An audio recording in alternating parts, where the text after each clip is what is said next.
ushobora kuba warabyumvise ariko ngiye kubigusubirira mu minota 5 gusa. Uyu mugabo ngiye kukubwira yitwa Dr. Sebi. Hanyuma ushobora kuba waramwumvise cyangwa utaramwumvise. Soma titre nanditse hepfo aho ngaho. Yanditse ngo urakoze cyane. Niwe muntu wavuye sida ndetse ahereza abantu imiti benshi abantu bagera ku 8 bagera aho bakira. Bamaze gukira arangije ahamagara mama w'umubyara aramubwira ati mama maze kuvura umurwayi wanjye wa kangahe.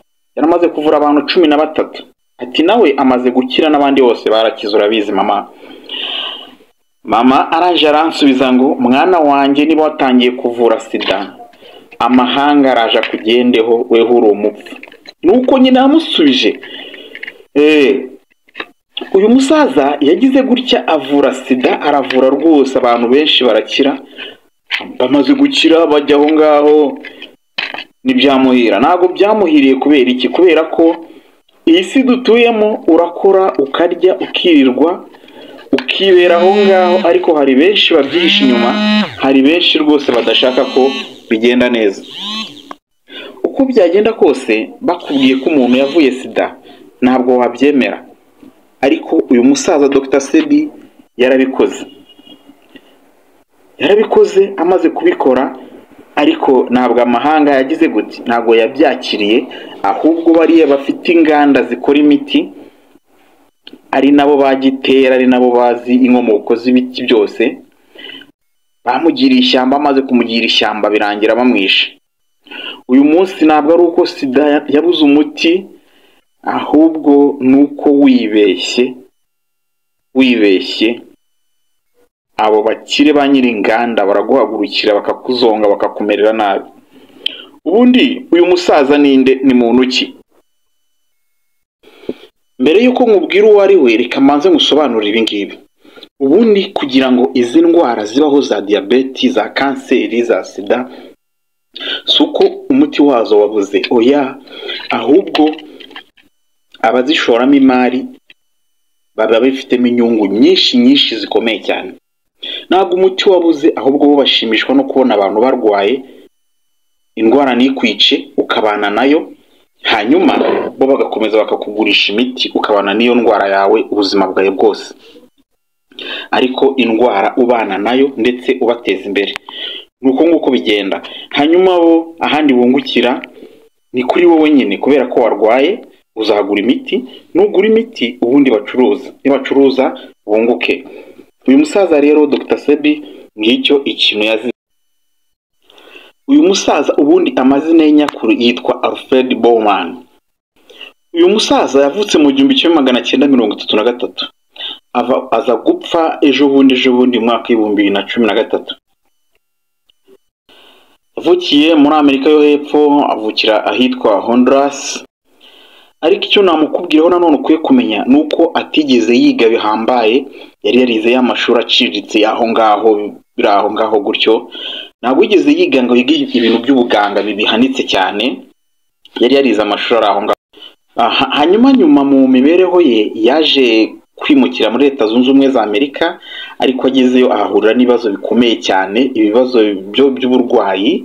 Arwara diabete, arwara umuvuduko ukabije, arwara umubyibuho, arwara asima, arangije ku buryo yarwaye ndetse no n'izi ndwara z'abagabo gucika imbaraga mu bijyanye n'akanyabugabo, ku buryo usanga ni indwara igenda ikakuzonga, ku buryo usanga nyine ku bijyanye no kubaka urugo ubumeze nk'aho uri ikiremba.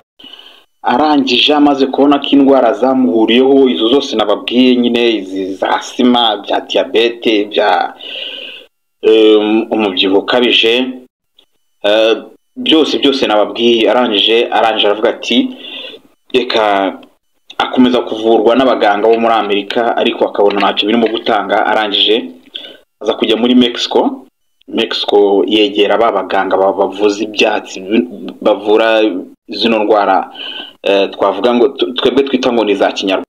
agezeyo rero yaje kubonana n'umuganga, umuganga rwose aramuvura, amaze kumuvura ariko agira ibyo amubuza, aramubwira ati ntuzongere kurya inyama. Yankuye ku nyama, nakundaga inyama y'intama ariko yayinkuyeho. Arangije amubuza nanone ikintu bita kunywa amata. Amaze kumubuza kunywa amata ambwira ati nibwo bizakunda. Umusaza arimo abisobanura umunyamakuru, ambwira ati maze kuvurwa nabujijwe ibyo byose, ndangije ndaza mbaho mfite imyaka 82 ariko nta kibazo mfite. Arangije rero abonye yarakize nta kindi yakoze, yaravuze ati ibi birwara byose nari nararwaye uwabikoraho ubushakashatsi nanjye nkareba ko hari icyo nafasha abantu. Nta kindi yakoze, yegereye babaganga bamuvuye, atangira kubakurikiranira hafi kugira ngo bamwigishe. Baramwigisha rwose aranabimenya, nawe atangira kujya avura abantu. Hanyuma arangije sasa mu bushakashatsi yakoraga agenda akajya akoresha nyine ino miti iva mu bimera, ibyatsi. Apana bye nibyo kuvuga ngo nashinze uruganda ngo rwubatse Masoro, oya, we akajya afata imiti akayiteka akabihuza, hanyuma agakora ubushakashatsi akareba niba byavura inkorora cyangwa se byavura kanseri cyangwa se nk'uko babimwigishije nawe agenda abikora. Arangije rero niko yaje kujya atangaza amatangazo menshi, aranavuga ati mvura za ndwara zose muzi zidakira. Azana kugira aho avuga ati ngiye mvura sida, kubera ko yari afite gihamya, avuga ati sida burya ntanayivura, yarakoze ubushakashatsi. Aravuga ati urumva yaragiye afata byose bishoboka, yegeranya amaraso, yegeranya ibiki, afata imiti, yaravura. Arangije aravuga ati atangariza abantu ati mwari muzi n'ibindi, mvura na sida. Hanyuma amaze kuvura umurwayi we wa mbere yagize gutya, ahamagara nyina aramubwira ati mama, narangije kuvura umurwayi wanjye wa 13 kandi namuvuye indwara ya sida. Mu barwayi bose navuye, noneho navuye n'urwaye sida. Nyina nk'umukecuru w'inararibonye aramubwira ati mwana wanjye my son, niba wavuye umuntu sida ntabwo kiri uwanjye, sinyikubarira mu banjye. Amahanga araje kurwanya, araje gutere, leta ziraje zikumerere nabi, zikuzonge, zivuge ziti uwo muntu ushaka kuduhombya ubucuruzi bwacu, uwo muntu ushaka gutuma inganda zacu zifunga ninde. Nyina nuko yamubwiye.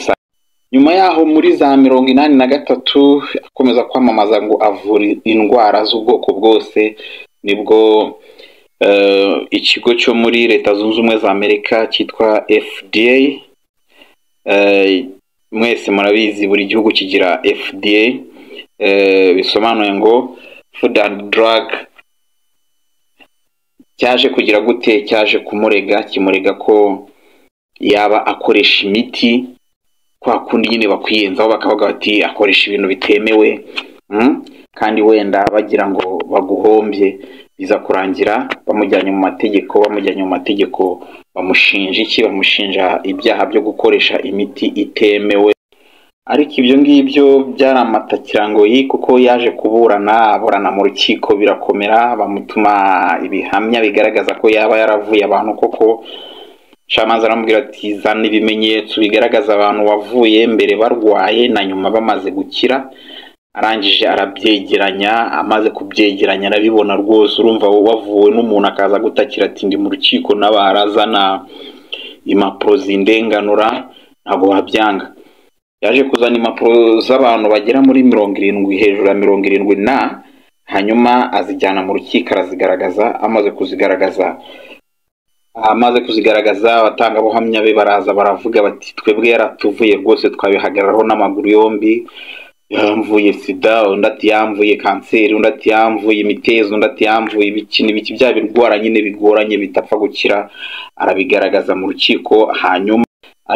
Hanyuma urukiko rwo ntabwo rwashakaga kugaragaza ko uyu mugabo yaba avura sida, kuko abatangabuhamya be nibo baje baravuga bati betse n'izo ndwara zindi mu mushinja ngo arabeshya, yatuvuye na sida kandi twarakize.